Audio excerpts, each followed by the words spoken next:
In 1853, yellow fever was one of the worst natural disasters in American history and still is to this day.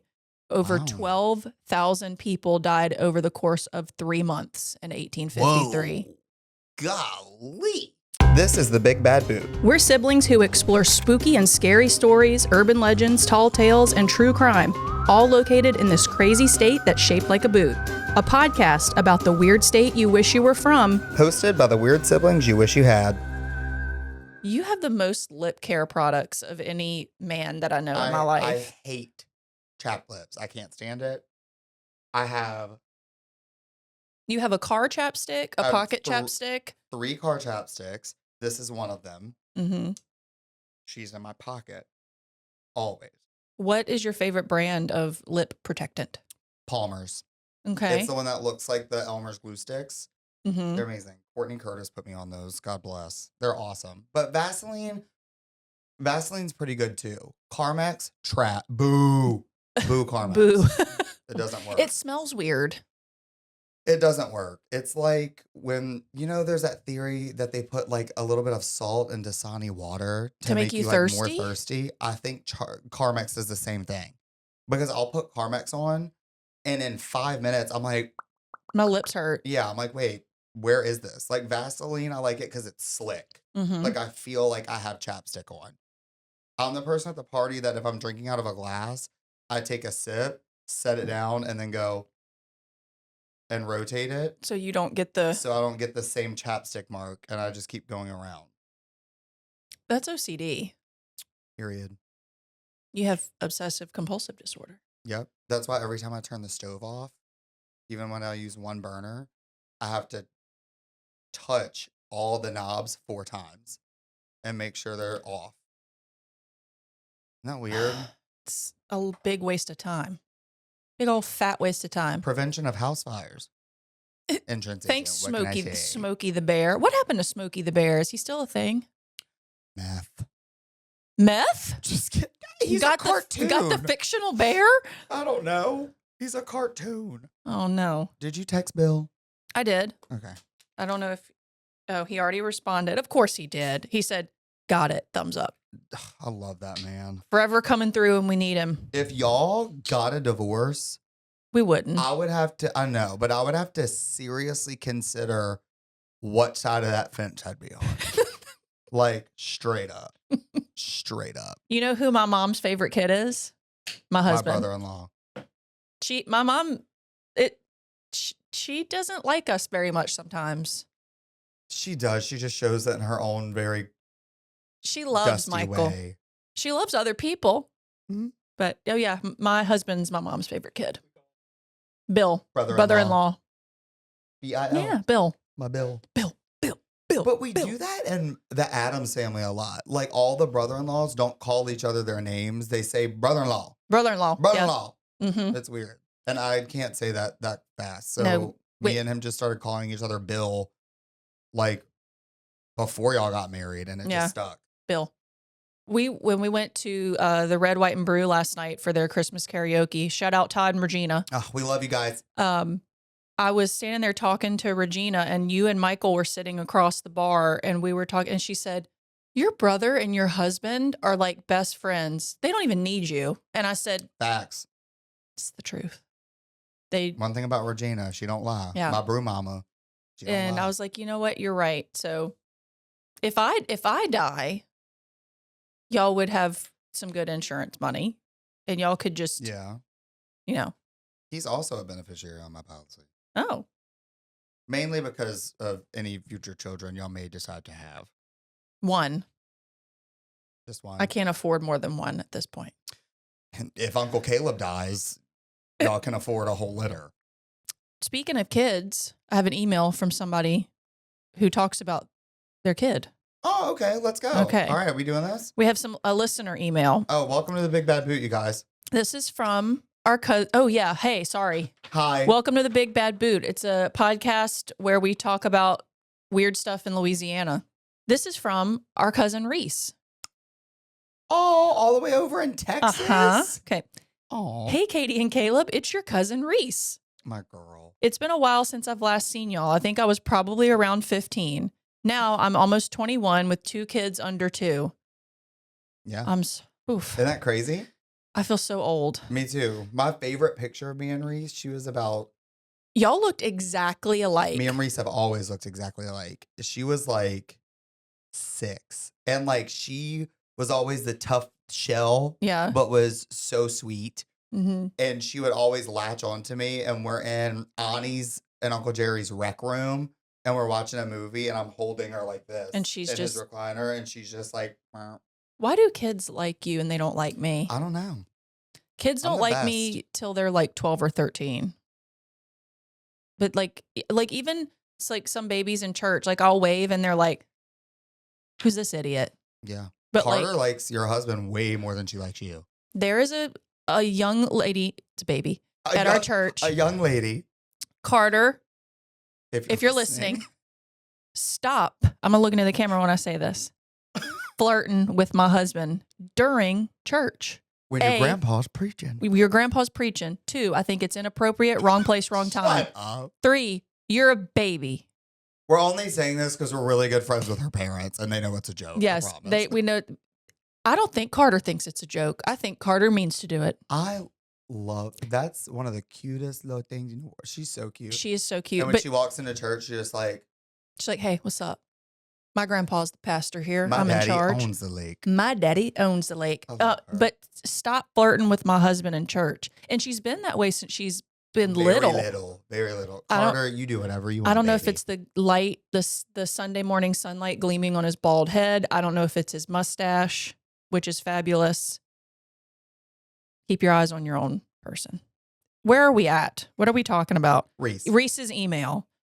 She says, so you can say a bit has changed since I've last seen y'all. Anyway, I just wanted y'all to know that I love your podcast. We love you. It's quite literally the only thing that gets me through pumping and breastfeeding. Highly do not recommend. She's always been a real one. She has shot from the hip since she was born. I'm extremely ADHD, and it takes something really interesting and entertaining to keep my attention, and y'all do that. Wow. My favorite episodes so far have been the Bonnie and Clyde episode. Ooh. That one had me thinking about it for days because y'all touched on so much that I did not know. And Madame Lalaurie. It's funny how you both mentioned Kathy Bates from American Horror Story because that's exactly who I envisioned before y'all even said anything. I know y'all are focused on Louisiana stories, but there are so many other cases I know that y'all would tell so well, like JonBenet Ramsey, the Zodiac Killer, the Salem witch trials. Oh, I could talk for days. Maybe we'll do a special one day where we do an out of state. Oh, yeah. We can call it a down the road episode. This episode is brought to you by the Ginger Ford North Shore Fuller Center for Housing. Located less than an hour from New Orleans and Baton Rouge, the Ginger Ford North Shore serves Tangipahoa and Livingston parishes. The mission of this amazing nonprofit organization is to provide affordable home ownership to those in need by building new homes and repairing existing ones. Whether it's a small home repair and installing wheelchair ramps, Ginger Ford North Shore brings together volunteers to help change lives. Their work is made possible by private donations, grants, and their 2 retail stores, the Reuse Store and the Fuller Shop. Y'all know my sister loves a good deal and shopping at thrift stores. That is very true. It is. The Reuse Store and the Fuller Shop are 2 of her go-to shops for gently used treasures. Ooh. From building materials and furniture to tools, glassware, and even vintage gems, there's always something special waiting to be discovered. Located at 955 South Morrison Boulevard in Hammond, Louisiana, they're open Tuesday through Saturday, 9 a.m. to 3 p.m. If you would like to donate or volunteer or just have some more questions, email info@gingerfordnorthshore.org. Shop local, save big, support the community at Ginger Ford North Shore Fuller Center. Hey, Big Bad Boo listeners, ever feel like life is throwing you curveballs? Like that time your Aunt Myrtle's cat took a dive into the neighbor's gumbo? Don't worry, Stone Insurance Incorporated in New Orleans has got you covered. With their local expertise, they know how to handle all your insurance needs, whether it's home, auto, or even that slip and fall at the crawfish bowl. Why Stone Insurance? They understand that in Louisiana, insurance isn't just a policy. It's a part of the survival kit that life's wild... Wait. Let me go back. They understand that in Louisiana, insurance isn't just a policy. It's a part of the survival kit for life's wild rides. they have tailored just for you. Because let's face it, your life is more unpredictable than a second line. And their friendly team is always ready to help, and they promise to keep the puns to a minimum unless you ask. So don't wait until disaster strikes or your Aunt Myrtle's cat goes rogue again. Get a free quote at stoneinsurance.com or call 504-832-4161 today. Stay safe, stay silly, and keep enjoying the Bid Bad Boot, knowing Stone Insurance has your back no matter what life throws at Look at you, Caleb. Because That's in a great Louisiana, idea. no matter where you're going, if your dad's like, where are you going? Down the road. Down the road. And the JFK assassination, which, Reese, I took a whole class on the JFK assassination. That you did. And I could talk about it a lot. But I know that would go against the whole concept of the podcast. Regardless, I'm sure you'll have lots more stories to tell. I love y'all. And please start mass producing more episodes so I have something to look forward to. Much love, Reese. My girl. Thank you, Reese. Love you, Reese. We love you. We miss you. Come visit us and bring your babies with you. I love meeting fans out in the wild. It literally makes my day. Me too. When we are out in public, and especially if it's someone I've never met before. That's true. They're like, hey, me and Mom were walking in the park in Ponchatoula, and this lady stuck her head out of her van, and she said, I'm sorry, this is so weird. You don't know me, but I love your podcast. I thought about that for days after. I love that. Oh, it made me so happy.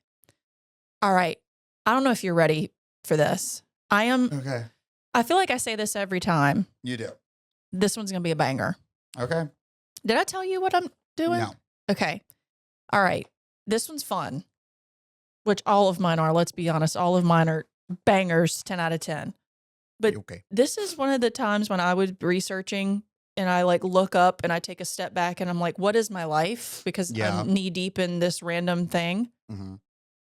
So when we think of famous New Orleans hauntings or like types of haunts, what do you think of? Like, there's the vampires, Madame Lalaurie, the Saint Germain brothers, the Carter brothers, ghosts.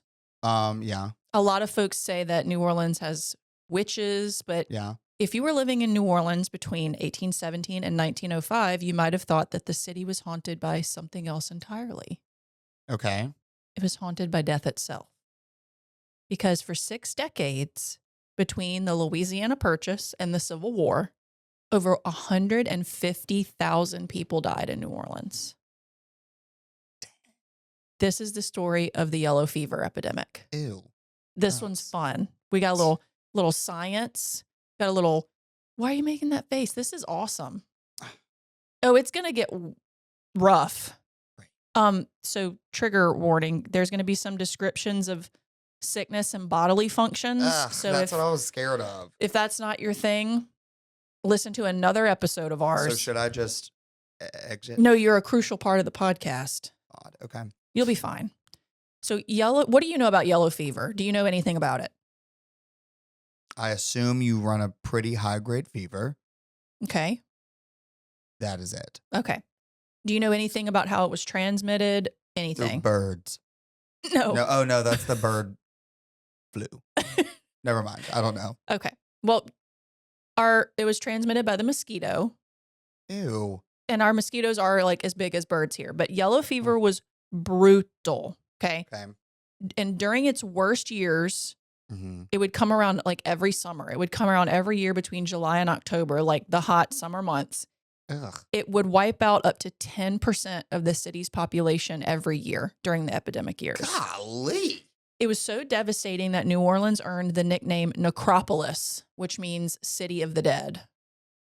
That's honestly, it's pretty dope. Work. I'm into it. There are accounts of bodies piling up outside the gates of cemeteries because there weren't enough grave diggers to keep up with the increasing numbers of dead people. You know that stunk? Mm-hmm. There was no cure, no inoculation, no vaccine for this mosquito-borne virus that plagued the city. The only real protection against this deadly disease was surviving it after getting sick. You either got immunity for life. A mosquito just passed. Oh. I'll do it. Oh my gosh. I'll do it. You either got immunity for life or you died. It was a 50-50 shot. Cool. But yellow fever didn't just obviously take lives. It literally shaped the society of New Orleans. Oh my gosh. Are you scared of the mosquito? Kinda. Ew. It created a hierarchy built around who survived the virus, who would probably survive it, and who wouldn't survive it. I wouldn't. Let's be honest. Yeah. So here's my sources. Okay. An NPR article by Leah Donnella titled How Yellow Fever Turned New Orleans into the City of the Dead. Okay.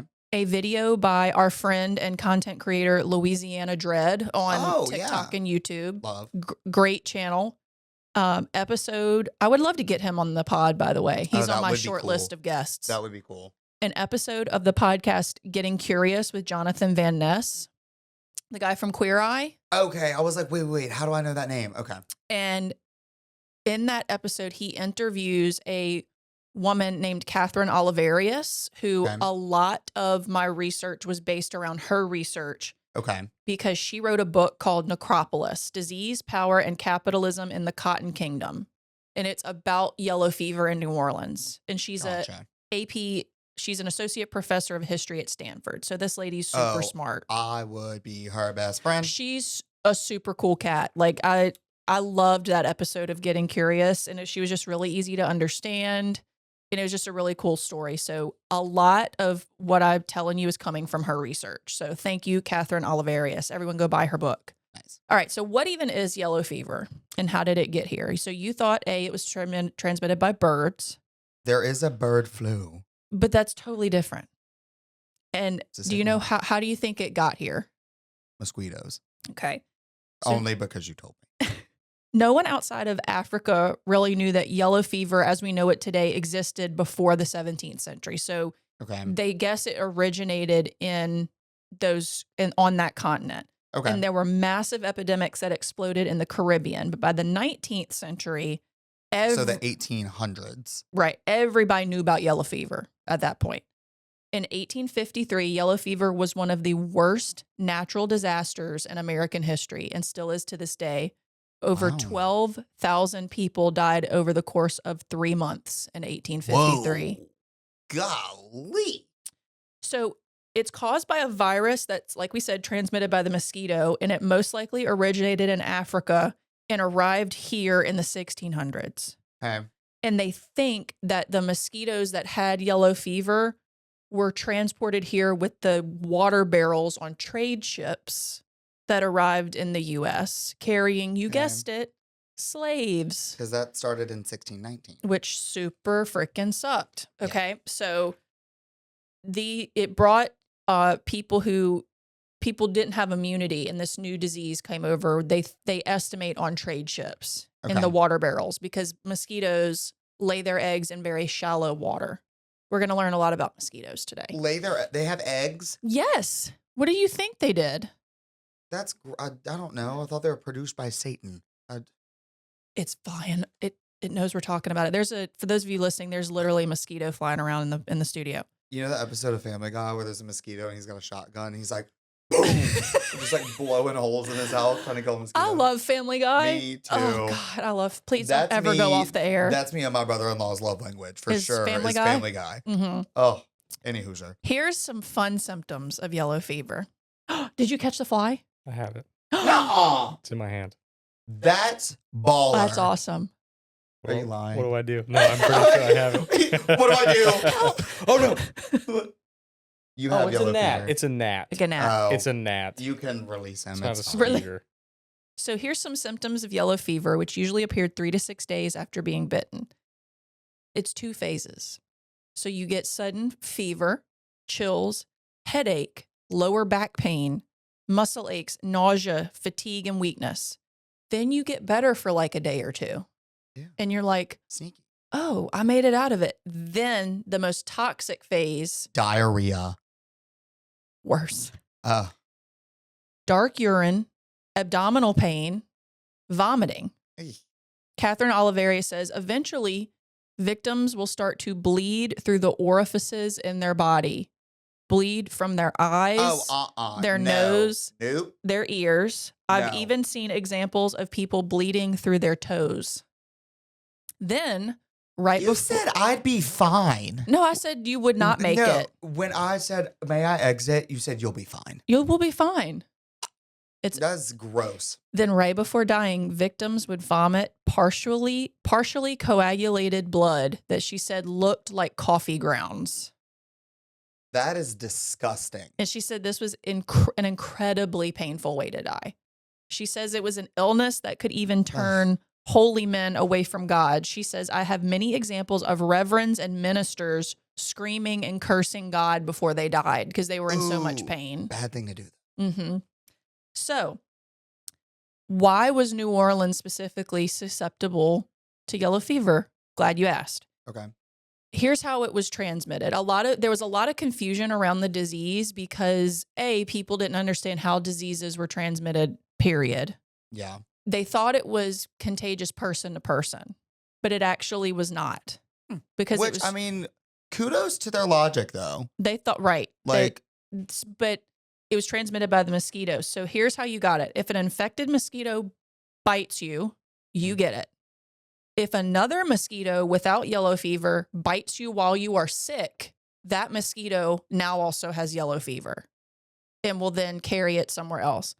So you did have to be super close together because the disease had to spread that quickly because mosquitoes don't live very long. No, don't they? Isn't their lifespan It's super short?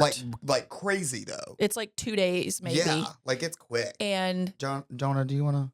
Looking it up. Okay. Thank you. You're the best. And they don't travel very far. So the logic behind people thinking it was contagious person to person was there. Yeah. But it made sense. Families would infect other family members. Gotcha. So, and this is why yellow fever was rampant in New Orleans because it was so densely populated and it had horrible drainage. Because like I said, what's new? Right. Mosquitoes lay their eggs in shallow water, standing shallow water. That was everywhere back then. Like it was just muddy streets. There was no infrastructure. Oh yeah, no plumbing. No plumbing. It was so you threw your fecal matter just into the street. Fecal matter. You literally threw buckets of poop. Fun fact, that's why the streets in New Orleans do like this. Because the sides were usually filled with fecal matter. Poop. But New Orleans did not have to be as gross as it was. During the early 19th century, other large cities like New York, Philadelphia, etc., they were taking steps to improve public health. So they were adding like sewage systems, water filtration systems. They weren't perfect, but they were taking steps to get better. The New Orleans was like, nah, don't need it. We're good. We're fine. They only issued quarantines 4 times during the yellow fever epidemic, and they canceled each one every single time after pressure from business owners wanting to lift the quarantine. So doesn't that sound kind of familiar? Yeah. Yeah. COVID. There's so many historical accounts of travel logs from visitors who go to New Orleans and they write home describing just how disgusting New Orleans is. Like this happens over and over and over in historical archives. Aww. Like famous authors, all they talk about is how gross New Orleans is, which kind of sucks because I think New Orleans truly is one of the coolest places on the planet. Yeah. But it really is kind of gross. Oh, Bourbon Street smells like vomit and farts. It literally smells. Yeah. It does. 100%. I mean, I love New Orleans, but it literally does stink. So as widespread as yellow fever was, though, it was hugely misunderstood. People did not understand how their own bodies worked and how diseases were transmitted. But there were all these weird myths and misinformation that floated around about how yellow fever infected somebody and how to protect yourself. So here's some examples. If you ate a lot of tomatoes, you would get yellow fever. If you ate too much fruit, you'll get yellow fever. If you don't eat enough fruit, you'll get yellow fever. So that's a tightrope. You really got to walk with the fruit, man. And at this time, many medical professionals believed in the miasma theory. Have you ever heard about this? The Mazda CX-7? No, totally different theory. The miasma, M-I-A-S-M-A. So this theory claims that diseases like yellow fever, cholera, the Black Death, that they were caused by bad air or miasma. So they thought that when people who had these diseases died, their bodies would release like this vapor. Gas. Oh, yeah. And so they believe that that is what infected other people. So they would combat this by firing cannons into the air. to To, like, try burn to away? purify the air and to also like cause vibrations to like break up the miasma. That's wild. A lot of royals did that in Mhm. times during quarantine. They would have giant fires burning around all the So royals. they think that they were purifying trying to keep the air. right. Wow. And the other methods, people would burn tar. They would also wear handkerchiefs soaked in camphor. So like that was like a really think of it almost like Vicks Vapo Rub, Oh, like the really strong smell. So people really had no idea how to combat this. And do you remember in one of our earlier episodes where I talked about the oven crypts, the yes. grave? Remember how they wouldn't open the crypts for a year and a day because they thought it Yes. took at least that much time for the diseases to get out? Yes. That was the miasma theory. That was part of it. Okay. But this is the interesting part that I did not know about the yellow fever epidemic. All I had ever heard was like the bodies piled up and it was by mosquitoes and it was gross and whatever. Yeah. Yellow fever affected the class and social structure of New Orleans and how we see it today. Okay. Here, and this is like the most interesting part of Catherine's book. A social hierarchy formed in New Orleans based around whether someone was acclimated, meaning they got yellow fever and survived it, Okay. or unacclimated, meaning you hadn't gotten yellow fever yet. Okay. She says if you were unacclimated, you were kind of stuck in this professional and social limbo. So if you were unacclimated, you might not get a job. You might not get a loan from a bank. It would even affect like who would marry you.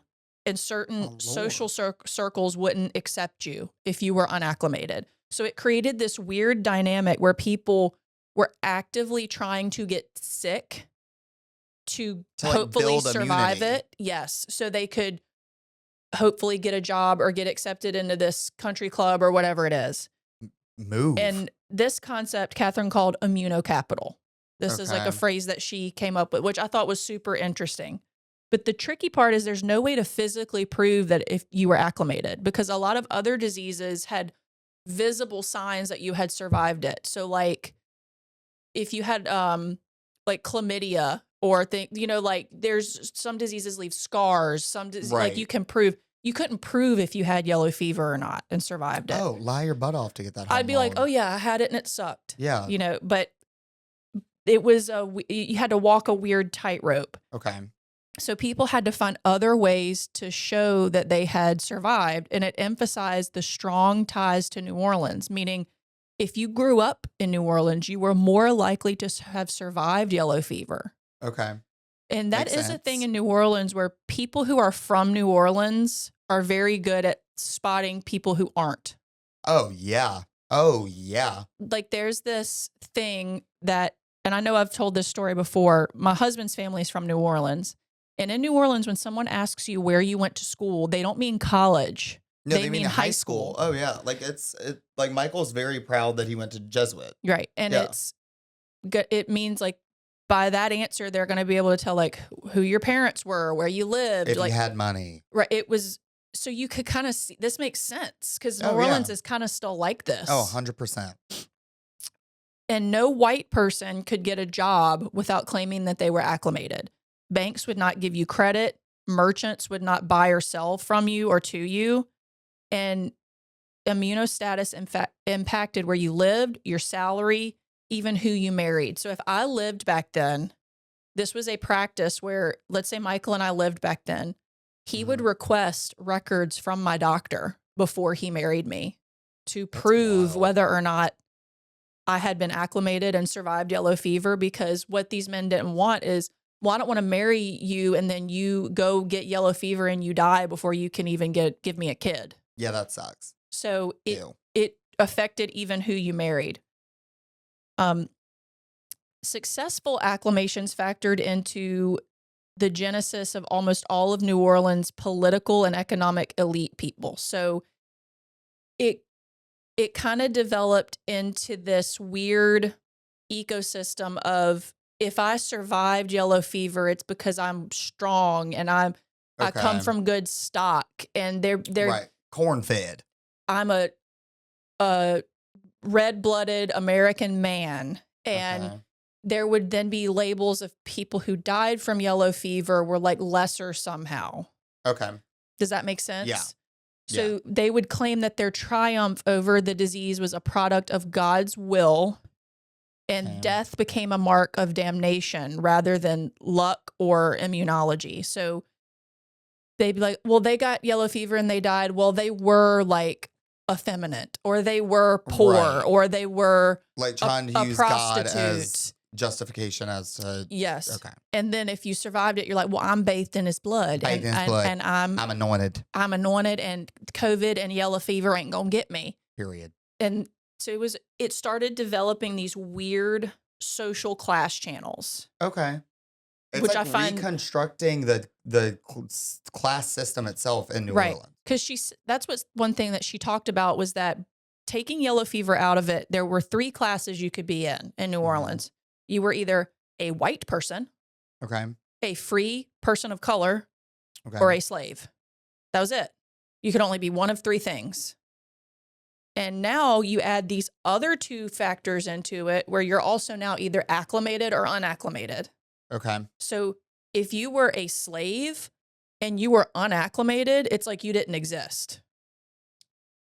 So which we'll get into how it affected people of color also. Okay. But there's a bunch of European immigrants. So at this time, people are also pouring into New Orleans. She compared it to like Silicon Valley Okay. of today, where people were coming in droves to try to make their fortune in New Orleans. Like, Okay. my great uncle in England died and I got a bunch of money, so I'm going to go buy a cotton plantation, or I'm going to go Right. buy a riverboat. I'm going to go make Right. my money in New Orleans. But all these people coming in were from different parts of the country, and they didn't have immunity to yellow fever. Right. They weren't acclimated. So a lot of them arrived in New Orleans with weakened immune system and living in neighborhoods with no herd immunity. That's one reason why yellow fever earned the nickname stranger's disease. Ooh. I don't like that. I see. I thought it was kind of cool and creepy. But people kept coming because there was money to be made. So that's why I think partly why city officials and health officials didn't really do anything about it, because they're like, people are still coming, so why are we going to spend taxpayer money on drainage when we could build another riverboat casino or whatever? Yeah. So nothing was being done to combat this in any kind of way. Okay.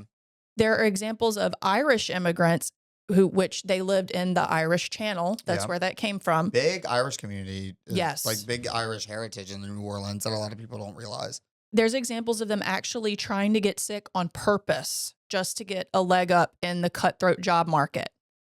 And even Dr. Edward Hall Barton, who sounds like a real gem of a person, and I say that sarcastically, he was the president of the New Orleans Board of Health in 1841.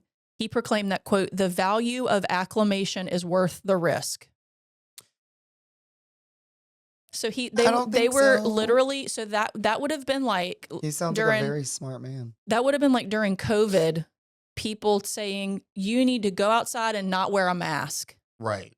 like because it's worth the risk to keep the economy going. It's that's very stupid. similar to how COVID happened. I can't. That. Not to sidetrack. That was the biggest nerve worker of mine. Oh, COVID was. Wear a I mask. can't believe we lived through that. Oof, wear a mask. But I just thought that was very interesting, and it also exacerbated whether you had money or not. Yeah. So a good example of this is like, if you were poor during the summer, you can't afford to leave the city like the rich people can. Right. Because if you're rich, when it gets to July to October, you're going to go to London. You're going to go up onto your plantation up on the North Shore and get out of the densely populated city. You're going to go to your cousins in Ride Mississippi. the Mississippi up a little bit and go somewhere cooler. Because you can afford to take those trips and those risks. But if you are poor, you can't afford to leave. You can't go take a vacation. Right. So it also made very clear who was poor and who was not. Okay. And if you had the ability to leave, a lot of people did. Okay. But one of the most widespread and harmful myths was the belief back then that Black people could not get yellow fever. How? Okay. This is How did I know that was coming? Right. Like, So first, let me make this clear. Anybody can get yellow fever, still can. Like, well, duh. Yeah. it's your race has nothing to do with whether or not you survive yellow fever or can get it. Right. But prominent Southern doctors like this piece of crap man named Samuel Cartwright, he gained a lot of attention during this time because he was probably the most prolific pro-slavery medical professional. Ew. And of course, Boo. he was from, you guessed it, Louisiana. Right. And a lot of medical, not a lot, but there were some medical professionals at the time, which you have to think about it. Back then, who were people practicing medicine? White men. White men. That was it. Yeah. So if you were racist, you would filter some of your racism into Your profession. Yeah. Oh, yeah. And build. Some people still do that. Right. Build theories. That's how like eugenics started and all that crap.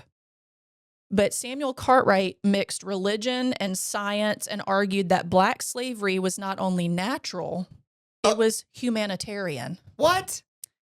He came up with fake diseases. This pissed me off so bad. Ugh. He came up with fake diseases that black people were supposed to have. Ready? Jerkatomania, which was the disease that causes slaves to run away. What an idiot. Another BS disease was called rascality. And he said it was a mental disorder that was the root of slaves misbehaving. It's like, no, maybe it's the fact that they're slaves. Like, what an, that's gross. But one of his major racist theories was that, and he didn't come up with it, but he propagated this theory, was that black people were perfect non-conductors of yellow fever, or that they had natural immunity to the disease because they came from Africa. You're trying to make them a commodity.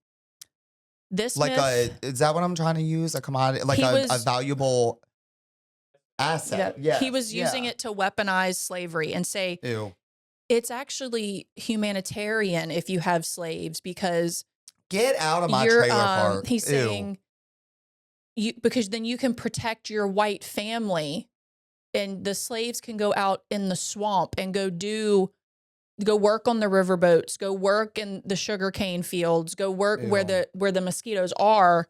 And it's actually, you're protecting your family by doing that. It was disgusting. Ew. And some pro-slavery advocates even claimed that God made black people immune to yellow fever on purpose to support the growth of the cotton industry. Because kiss the darkest part of my butt. Like this made me so just like, I wish I could go back in time and just punch people. You're an idiot. Just like I would rather hate people for an actual reason. You know what I mean? Like, don't. So that was so the scary part, is that there were people who were in charge who were telling people, I am a man of science. And I'm probably a man of God. And so science and God is saying, like, it is humanitarian for you to send your slaves out to the swamps to work where they can go get yellow fever because they can't get it, which that's the crazy thing. Is there was one thing that Catherine Oliveira said was they were talking out of both sides of their mouth, because on one hand they were saying black people can't get yellow fever, but there was no data to back that up. Like, black people were dying every day of yellow fever. Yeah, but there was no documentation because, like we've said in past episodes, if you were a person of color, you were not well documented. No. And so it was this very weird, like they were using the data to weave their own narrative. That's gross. And saying God wants us to own people of color or whatever. And it was just disgusting. And yellow fever just kind of like put that on blast. Now, yellow fever eventually does get a vaccine. And so a man named Major Walter Reed developed the landmark achievement of getting a vaccination. Okay. So during the Spanish-American War, yellow fever killed more American soldiers than the war itself. And it continued to devastate Cuba after the war. So in 1900, the Army Surgeon General appointed the Yellow Fever Commission and made this man, Major Walter Reed, the head of it to investigate yellow fever. So they actually conducted experiments that disproved earlier theories of like miasma didn't cause it. It Okay. wasn't contagious person to person. Okay. What were you about to say? I feel like you wanted to say something. I think I'm about to nerd out a little bit. Okay. With the vaccine, did it have something to do with them taking blood from a sick person? Yep. Yeah, okay. Inoculation. Yes. So they confirmed that it was transmitted by female mosquitoes, which girls can do whatever boys can do. Oh my God. And their experiments demonstrated that mosquitoes could only spread the virus if they fed on an infected person during the first 3 days of their illness. So they would take people who had yellow fever and like get mosquitoes to bite them on purpose. And like people volunteered to help with this effort, which I thought was really cool. So that's how they're eventually in the early 1900s, there is a vaccine that gets developed. Okay. Sidebar. Yes. So the female mosquitoes live about 3 times longer than males, okay, which makes that more makes sense. sense. So a male lives about 10 days, and the Okay. females live about, give or take, 40 to 56 days. So they have a longer Wow. time to transmit yellow fever. Sounds about right. That makes sense. Good job, Jonah. Thanks, Dr. Jonah. This episode is brought to you by our friends at Downtown Yoga. Downtown Yoga, located in, you guessed it, downtown Hammond, Louisiana, is a cornerstone of community wellness. This year, the studio will celebrate 10 years of guiding people of all levels through the transformative practice of yoga.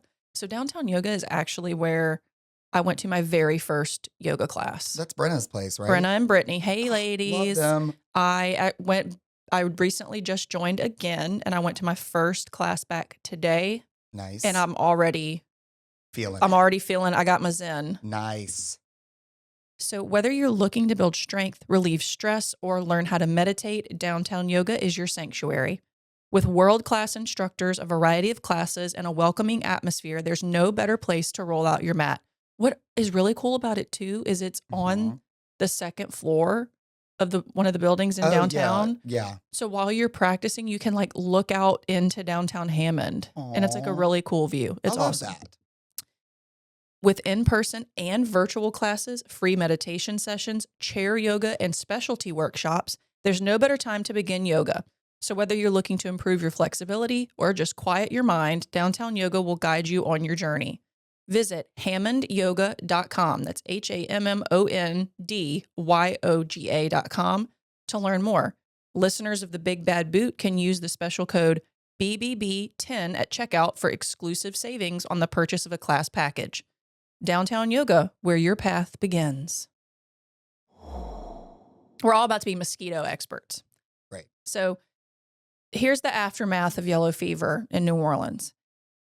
Catherine Oliverius, I would love to talk to you, by the way. Like, call in, let's chat. She said studying this epidemic was fascinating because there was tons of historical accounts of yellow fever. Okay. People were talking about it all the time. She went to Tulane actually and got into the archival, like physical evidence, reading people's journals, tax records, newspapers, cool. which I'm like, Why not me? Why not me? Yeah. Because I didn't do anything with my history minor except do this podcast. This is something, This though. is something. Yeah. People obsessively wrote about yellow fever, but it's also tricky because, like I said, the data is compromised because back then the New Orleans elite and the business people were trying to suppress the true number of deaths that were being caused by yellow fever because they didn't Right. want people to stop coming to the city and Right. spending money. So she said that looking at the actual physical artifacts, other than just numbers on a paper, was where she got a lot of her evidence. And accounts in diaries and different newspaper articles described that the French Quarter looked like a ghost town during this time That's very hard to imagine. because That's people wild. stayed indoors, or if they did have to go outside, there's accounts of people sprinting to work and not talking to each other. Could never be me. I have not ran since cross country in high school. Everybody was suspicious of everyone else, especially if you were unacclimated. If we were sitting here and you and I were acclimated, but Jonah was not, he would not be sitting here right now because we'd be like, sorry, can't be friends with you, can't talk to you. Sorry, Jonah. How But you gonna hate from outside the club? you can't even get in. There would also be carts full of bodies, and the number of dead people would pile up outside the gates of the cemeteries almost 2 stories high. That's disgusting. That's gross. Wild. That smelled horrible. This is my favorite part, and I'll end on this. Okay. I'm You're ready. going to love this. Okay. She found a diary of a man whose wife and children died of yellow fever in 1847. Okay. And the last entry was in 1853, which was the most deadly year of the yellow fever epidemic in New Orleans. That's where the most people died. Okay. On the last entry, squeezed between the two pages, can you guess what she found squeezed between the pages? A mosquito. A mosquito. Wow. That's cool. Isn't that cool? If this were a movie, that would be the ending scene. Mm-hmm. That That would be a very good movie, like doing actually would. yellow fever in New Orleans. Who Or do we call? Ghostbusters. Ryan Murphy. American Horror Story. Yeah, no, I know. But obviously, I know who Ryan Murphy is. I might not know who Sean Payton is, but gosh darn it, I know who Ryan Murphy is. so that was the story. That was a very surface level. That was good. That was cool. I told you it was cool. That was different. Yeah, Wow. I now know a whole lot about skeeters, Yeah. and I know a whole lot about vomiting up coagulated blood. Stop. I would like to reiterate, neither of us would have survived back then. If you think about it. Could never be me. No. Like, Couldn't do it. there was no plumbing, no electricity. Think about how hot it was. No. And because there was no drainage, Sorry. because there was no drainage, there was standing water everywhere. So it was literally perpetuating the problem on top of itself. And still water is like super dangerous. Even today, still water, if it's super still, usually means there's something in it. Like there's some kind of bacteria or something. When I did leadership Tangipahoa, that was one of the places we went to, was the mosquito abatement facility. That was so cool. Where is that? It's in Hammond. What? It's part of Tangi government. That's the trucks that drive around. And see, in Louisiana, we don't have ice cream trucks. We have the mosquito trucks. we have skeeter trucks, and we learned all about the science behind that and how they do different areas at certain times based on the data. Wow. And it was really cool. That's wild. Caleb, I'm glad you enjoyed that one. That I was loved fun. it. That was cool. That was different. It was fun.